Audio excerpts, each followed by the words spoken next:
Assalamualaikum warahmatullahi wabarakatuh. Perkenalkan, nama saya Lailatul Fitri dari kelas 3 PGMI 3B dengan nomor NIM 2030111065. Baiklah, saya akan menerangkan materi tentang kewirausahaan. Perkembangan dan sejarah kewirausahaan. Asal mula kewirausahaan dapat dijabarkan sebagai berikut. Wirausaha secara historis sudah dikenal sejak diperkenalkan oleh Richard Castillon pada tahun 1755. Di luar negeri, istilah kewirausahaan telah dikenal sejak abad 16, sedangkan di Indonesia baru dikenal pada akhir abad 20. Pendidikan kewirausahaan mulai dirintis sejak 1950-an di beberapa negara seperti Eropa, Amerika, dan Kanada. Bahkan sejak 1970-an, banyak universitas yang mengajarkan kewirausahaan atau manajemen usaha kecil pada tahun 1980-an. Hampir 500 sekolah di Amerika Serikat memberikan pendidikan kewirausahaan, sedangkan di Indonesia, kewirausahaan dipelajari baru terbatas pada beberapa sekolah tertentu saja. Kemudian, sejalan dengan perkembangan dan tantangan seperti adanya krisis ekonomi, pemahaman kewirausahaan baik melalui pendidikan formal maupun pelatihan-pelatihan. Pengertian kewirausahaan. Secara etimologi, kata wirausaha adalah berasal dari kata wira dan usaha. Wira berarti pejuang, pahlawan, manusia unggul, telatan, berbudi, luhur, agar, gagah, berani, dan berwatak agung. Kata wira juga digunakan dalam kata perwira, sedangkan usaha berarti perbuatan untuk mencapai sebuah tujuan. Jadi secara etimologis, harfiah, wirausaha adalah pejuang atau pahlawan yang melakukan perbuatan untuk mencapai sebuah tujuan. Perbedaan wirausaha, pengusaha, dan kewirausahaan. Kewirausahaan adalah proses mengidentifikasi, mengembangkan, serta membawa visi ke dalam kehidupan. Visi tersebut berupa ide inovatif, peluang, atau yang lebih baik dalam menjalankan sesuatu. Sedangkan wirausaha adalah orang yang menjalankan kewirausahaan tersebut. Pengusaha adalah orang pribadi atau badan dalam bentuk apapun yang dalam kegiatan usaha atau pekerjaannya menghasilkan barang, mengimpor barang, mengekspor barang, melakukan usaha perdagangan, memanfaatkan barang tidak berwujud. Kemudian faktor penting yang bisa mengubah seseorang menjadi wirausahawan adalah yang pertama, faktor individual atau personal.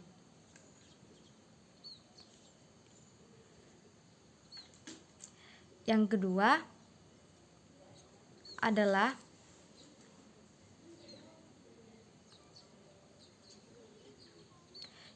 kedua adalah suasana kerja, kemudian tingkat pendidikan, personality, prestasi pendidikan, dorongan keluarga, lingkungan dan pergaulan, ingin lebih dihargai, dan kemudian keterpaksaan dan keadaan. Faktor kegagalan dan keberhasilan usaha ialah adanya peluang bagus yang dimanfaatkan.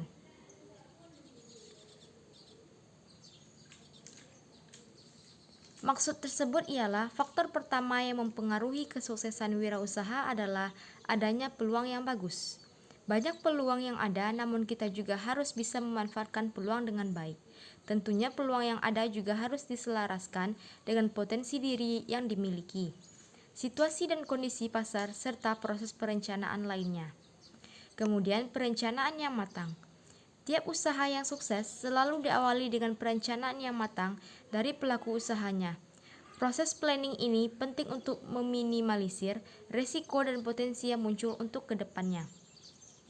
Perencanaan harus dilakukan secara menyeluruh sehingga usaha bisa berjalan dengan lancar. Tekad kuat dan kemauan keras. Salah satu faktor penting keberhasilan wirausaha adalah dalam diri wirausaha itu sendiri. Memiliki sifat-sifat wirausaha sangat penting untuk meraih keberhasilan.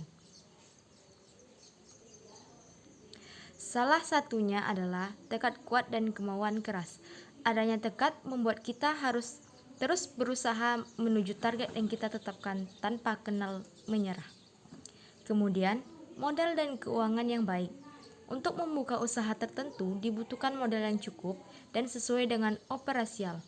Perencanaan kas dan keuangan yang baik juga jadi kunci kesuksesan dalam dunia usaha, termasuk pengelolaan untung rugi, manajemen hutang, hingga mengatur pengeluaran dengan efisien. Kemudian pemasaran yang efektif. Faktor keberhasilan wirausaha selanjutnya adalah strategi pemasaran yang efektif. Pemasaran menjadi penting untuk mengenalkan produk dan jasa kita pada konsumen. Kelancaran usaha sangat bergantung pada strategi pemasaran dan promosi yang baik dan efektif, sesuai dengan target pasar yang diinginkan. Kemudian SDM yang kompeten. Dalam sebuah usaha juga dibutuhkan sumber daya manusia yang kompeten sesuai dengan job desk masing-masing. Di antaranya yang dibutuhkan adalah manajer, pengawas, pembuat rencana, serta posisi-posisi penting lain demi kelancaran usaha. Kemudian jaringan yang luas. Kunci kesuksesan wirausaha juga bisa didapat dengan jaringan yang luas. Networking memang sangat penting untuk kelancaran usaha. Bisa berupa mitra bisnis, sekadar membantu mempercepat pemasaran ke pihak lain. Untuk itu, jangan remehkan sesuatu jaringan yang luas. Inovasi dan kreativitas tinggi. Satu hal yang penting dimiliki wirausaha adalah inovasi dan kreativitas. Di tengah maraknya usaha yang ada, tentu harus ada inovasi yang berbeda agar produk kita dikenal dan diminati. Untuk itu dibutuhkan kreativitas tinggi untuk bisa menghasilkan ide-ide baru dalam dunia usaha. Selanjutnya ialah faktor kegagalan wirausaha. Yang pertama, manajemen keuangan yang buruk. Seperti diketahui, jika keuangan sangat penting dalam sebuah usaha, buruknya pengelolaan keuangan membuat operasional usaha bisa terhambat dan berhenti total. Kemudian kurang bersungguh-sungguh dalam usaha. Untuk sukses atau wirausaha harus bertekad dan bersungguh-sungguh. Sebaliknya, jika kurang bersungguh-sungguh, tentu usaha yang dijalankan akan gagal. Butuh fokus dan perhatian penuh dalam menjalankan usaha tanpa adanya distraksi dari kepentingan lainnya. Kemudian, kurang pengalaman di bidang usaha. Kurangnya pengalaman di bidang usaha juga bisa membuat usaha kita gagal. Pengalaman sangat penting dan bisa didapatkan dengan mengikuti pelatihan atau menjadi karyawan di usaha orang lain. Tanpa pengalaman, tentu kita akan kalang kabut dalam operasional usaha. Kemudian, kurang memahami bisnis yang dijalankan. Kegagalan usaha bisa didapat jika tidak memahami bisnis yang kita jalankan. Wirausaha harus mempelajari bisnis yang dijalankan dengan perencanaan yang baik dan matang. Jika tidak, tentu usaha yang dijalankan akan gagal. Salah memilih rekan bisnis. Kadang kegagalan bisnis juga bisa terjadi akibat salah memilih teman bisnis. Jika rekan bisnis kita tidak kompeten dan tidak bisa diajak bekerja sama, maka imbasnya di keseluruhan usaha akan menjadi gagal. Ada baiknya mengajak rekan bisnis yang memiliki tujuan yang sama. Kemudian, riset pasar dan pemasaran yang buruk. Riset pasar sangat penting untuk mengetahui target konsumen. Selanjutnya, akan dilakukan promosi dan pemasaran untuk menjangkau target konsumen tersebut. Jika keduanya dijalankan dengan buruk, maka bisa dipastikan kegagalan akan menghampiri. Kurangnya siap menghadapi peralihan bisnis. Seorang wirausaha harus mampu menghadapi tren pasar dan peralihan bisnis yang mungkin terjadi. Misalnya seperti peralihan dari bisnis offline ke online. Jika gagal mengantisipasinya peralihan tersebut, maka tentu usaha kita akan semakin tertinggal dan kompetitor lainnya. Yang kemudian ialah kurang kompeten dan tidak adanya inovasi. Faktor ini akan mengakibatkan kurangnya kompetensi dalam manajerial usaha. Selain itu, tidak adanya inovasi juga membuat usaha kita tidak bisa berkembang, karena produk yang ditawarkan sudah ada sejak dulu. Kemudian lokasi usaha tidak strategis. Nah, ini juga menjadi turut menyumbang kegagalan dalam usaha yang dijalankan. Sebab, akses mudah menuju ke lokasi usaha sangat penting untuk menjangkau target konsumen produk usaha kita. Jika lokasi tidak strategis, maka usaha tidak akan bisa berkembang. Materi selanjutnya yaitu jenis-jenis wirausaha yang cocok di bidang pendidikan. Yang pertama yaitu buku.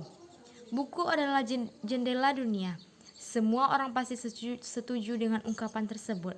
Pasalnya, dengan membaca buku, kamu dapat membuka dan memperluas wawasan.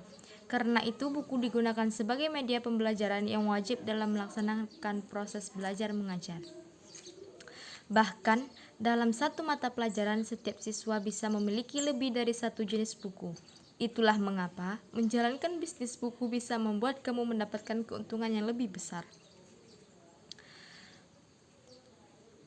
Kamu bisa memilih untuk menjual berbagai aneka jenis buku, mulai dari buku pelajaran, novel, komik, serta dan lain sebagainya.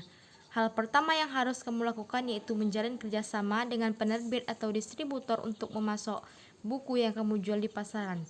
Untuk memasarkan buku, kamu dapat membuka toko online di berbagai marketplace maupun di media sosial agar dapat lebih mudah ditemukan oleh banyak orang. Dengan begitu, kamu dapat menjual buku daganganmu hingga seluruh dunia.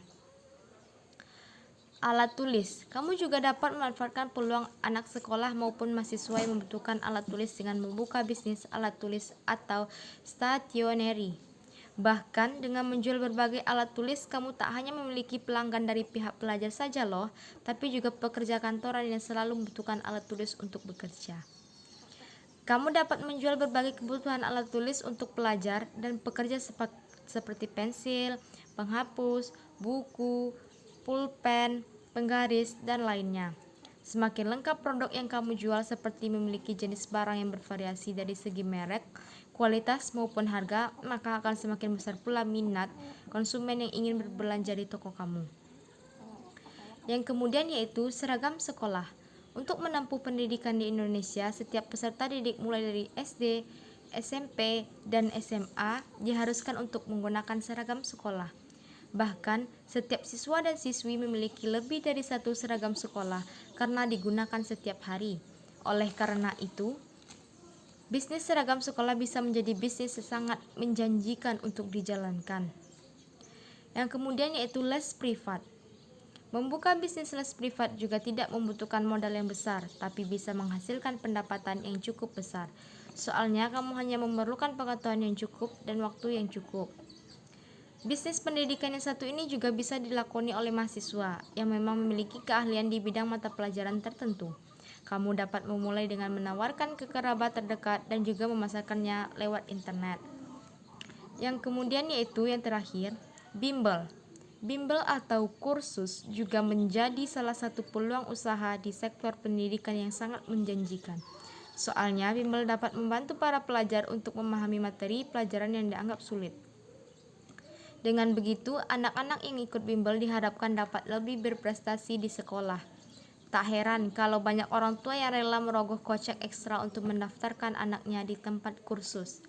Selain itu, kini sudah banyak tempat bimbel yang menawarkan bimbingan belajar secara online, terutama di masa pandemi seperti saat ini, dan didukung dengan perkembangan teknologi yang sudah semakin canggih.